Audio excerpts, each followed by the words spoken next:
Attention, ladies and gentlemen, Gungans and droids. This is your Grand Admiral Otto, director of the video gaming division here at the Galactic Empire. And today, it's that time of the year where every quarter we talk about the very best squads in Star Wars Galaxy of Heroes. You guys absolutely love this series. Every 3 months, we update one of the greatest teams that we use for Grand Arena, Territory Wars, Squad Arena. So guys, buckle down, enjoy the video. I want to thank each and every one of you guys for liking last video. We had over 100,000 views and loads of likes. Glad you guys are enjoying it. Let's go ahead and get over to the command station. All right, ladies and gentlemen, let's go ahead and dive right into it. When doing these lists, we kind of break things up between the Carbonite, Bronzium, Chromium, Aurodium, and the very best of the best in Galaxy of Heroes, the Kyber tier teams. But before we do that, what I always like to do is remind you that there are so many what we call wild card characters, plug and play characters that you can use in so many different lineups. The prime example, probably the best plug and play character we have ever had, is probably going to be Wat Tambor. You can use this guy anywhere, any style of team, and you're going to get some sort of use out of him. And of course, you have things like Enfys Nest, where Enfys Nest, my goodness, she's broken. She's a broken character. She's a great standalone character. As we see, she can just take on Relic 7 God tier modded Imperial Troopers all by herself because of how great her kit is. So as we're kind of breaking down all these teams that we're going to be talking about today, keep in the back of your mind that you can spice up some of these teams by throwing in a Nest, throwing in a Hermit Yoda, throwing in a Kenobi, a Rex, a Thrawn, a Wat Tambor. Get your minds going. There is so much theory crafting opportunity nowadays because of all these fun little characters that we're talking about right here. So let's actually start talking about teams by breaking out the Carbonite crew. Now, the Carbonite crew, this doesn't mean these are the worst teams in Galaxy Heroes. These teams have some degree of usefulness. Qui-Gon Jinn lead, Captain Phasma, Boba Fett, Director Krennic. The point being is these teams aren't going to get too much done, but when you put them together, you can find some interesting things that could be somewhat viable. For example, Director Krennic. You can actually find some interesting things to do with when you pair them up with other characters, but don't expect these teams to be god tier, and don't mistake this Carbonite branch as the worst teams in Galaxy Heroes, because these teams are not the worst teams in Galaxy Heroes that we showcased right here. And by the way, the gold circles indicate just kind of plug in whatever other characters you want to put in those slots. But what these are just some teams. They're going to get you some wins, probably might punch up into the Bronzium tier, which is the next one, or if you can get some really interesting stuff, you might be able to punch up a little bit higher. These teams are not difficult to beat. They're not going to beat too much, but these teams you don't want to completely sleep on because you might dig into these as a last resort for a lot of stuff out there. These are not the worst teams in Galaxy of Heroes. Do not mistake Carbonite for being the worst overall in Galaxy of Heroes. That might be something like the Tusken faction. But moving on, we have the Bronzium tier. Inside of the Bronzium, this is where you start actually getting some more viability out of these teams. These aren't god tier viable characters. These do not expect these guys to break the game, but some of these characters are going to be useful for especially punching up and of course beating those Carbonite tier teams that we just mentioned a second ago. Prime example are going to be things like Thrawn lead. Right now, the Empire, they're not the greatest faction in the game, but Thrawn lead is probably your second best Imperial leader in the game. All the anti-debuffs, a lot of turn meter as a result of that. You can create some interesting teams that can punch up a little bit. And as we see right here in this footage, for example, we're able to take Thrawn lead and a bunch of Imperials. Granted, there's Palpatine and Imperial Probe Droid on there, but you can do some good work. And the example we also have is Thrawn with a bunch of troopers. These are just okay, solid teams. A lot of these actually might be something you place on defense. I often see things like Darth Maul put on defense, or the Phoenix crew, and sometimes Imperial Troopers. This is the one thing that changed from our November 2019 list. We knocked down the Imperial Troopers from a Chromium tier to a Bronzium tier.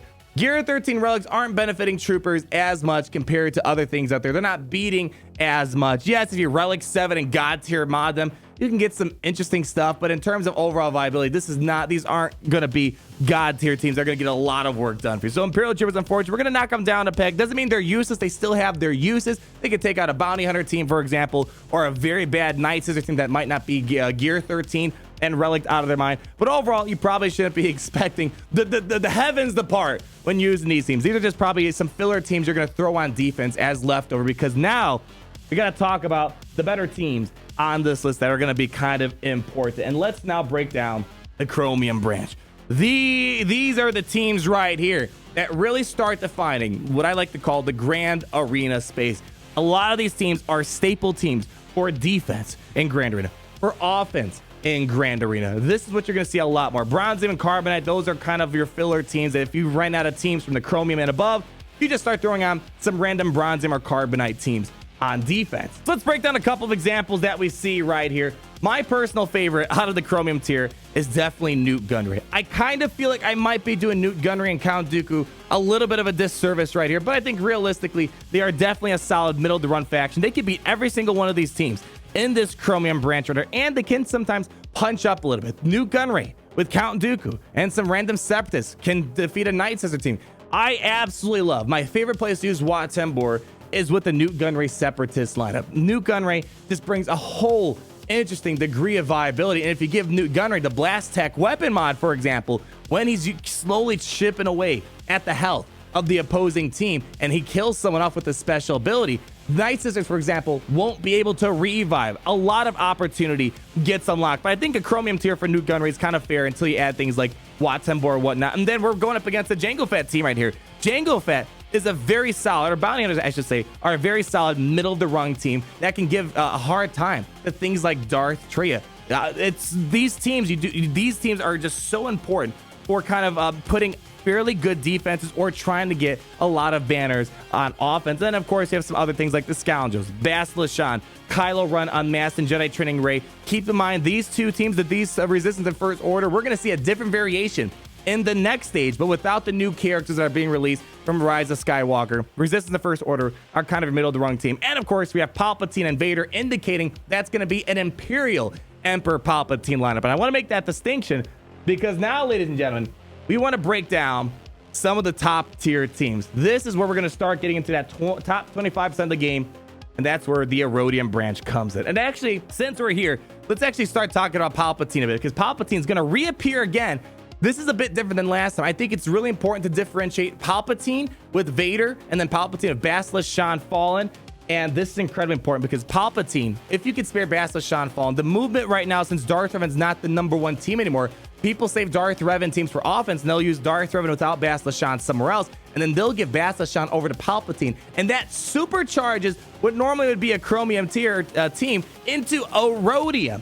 Here's where you start finding a lot of teams that are so important for beating those top 25% lineups. And here, for example, if you put Bastila Shan over with, for example, with Palpatine, or put the Sith Triumvirate with Palpatine, synergizing the Sith aspect of Palpatine rather than the Empire one, you're going to get a lot more bang out of your buck and beating things like General Grievous. So if you have extra good Sith laying around, put them with Palpatine, you're going to get a very solid team. And then other things we've seen are kind of repeats from before. We know Padme Amidala, very solid team, but without things like C-3PO, Yoda, Kenobi, you're not going to get the top-end Padme lineup. Same thing with Darth Revan. You have a good B-grade team, B-plus grade team, until you get Darth Maul. It can still beat so many things. Darth Revan by himself can solo many teams out there if you watch our Grand Arena streams here. And then the thing I want to highlight, the new stuff here, is mostly going to be the new Resistance and the new First Order lineups. We are waiting to see what the Galactic Legends Kylo Ren and Rey are going to be. Right now, complete speculation. We do not know how good they're going to be, but we could probably assume they're going to be god tier amazing. So the next time I make this video, about 2-3 months down the road, we're probably going to see those Galactic Legends be added to this list, most likely in Khyber. But in the meantime, you can make a lot of use out of Resistance Hero Poe, Finn, Sith Trooper, and Hux with the current Resistance characters we have and the current First Order. Use Jedi Training Rey, use Kylo Ren Mask, put those new characters in, and now you got a very solid team to the point where Jedi Training Rey, with the new Resistance heroes, they can take on things like Padme Amidala. They can take on things like Darth Revan. That is a huge attribute to be bragging about. Being able to defeat Darth Revan with an old Jedi Training Rey type of character, kind of important, kind of a big deal. And I think the Resistance First Order are only going to get better, but you're going to need those new, highly exclusive characters down the road. And lastly, but definitely not least, we got to talk about Khyber. Khyber. The best of the best in Galaxy of Heroes.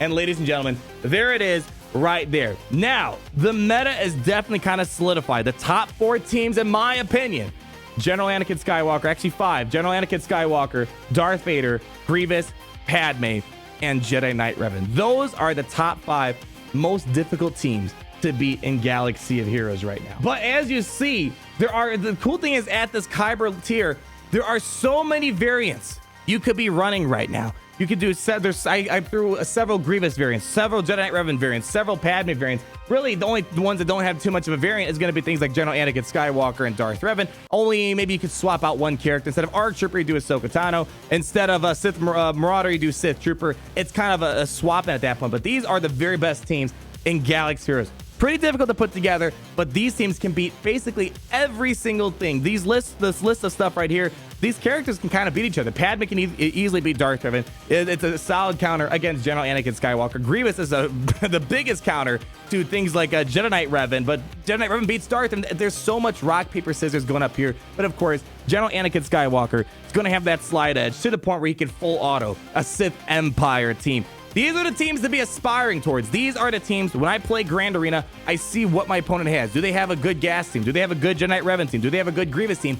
And you got to plan accordingly. You can't go into a Grand Arena blindsided, not knowing which of these top-end teams, both Aurodium and Khyber, that your opponent's going to have. Because you got to look at your roster and be like, all right, in case they put this on defense, do I have enough to beat this Kyber level team? Can I take out General Anakin Skywalker? We'll be able to take out General Grievous. If you don't save yourself a counter, your opponent might take advantage of that, put that difficult team on defense, and these oftentimes can checkmate your opponent. If you have gas, but your opponent doesn't, you can probably put that on defense, checkmate them. Same thing as Sith Empire. If you can have Jedi Knight Revan and Darth Revan, but your opponent doesn't, that puts you in an advantage. The best teams in Galaxy of Heroes is right here, ladies and gentlemen. And this list is probably only going to grow in the future with the new Galactic Legends characters. And it's going to be interesting to see how these new characters are going to mix up this list right here. This is the list right here, ladies and gentlemen. Your February 2020 all squads ranked in Galaxy of Heroes. Once again, I want to thank each and every one of you guys for liking and enjoying this series. I am happy to know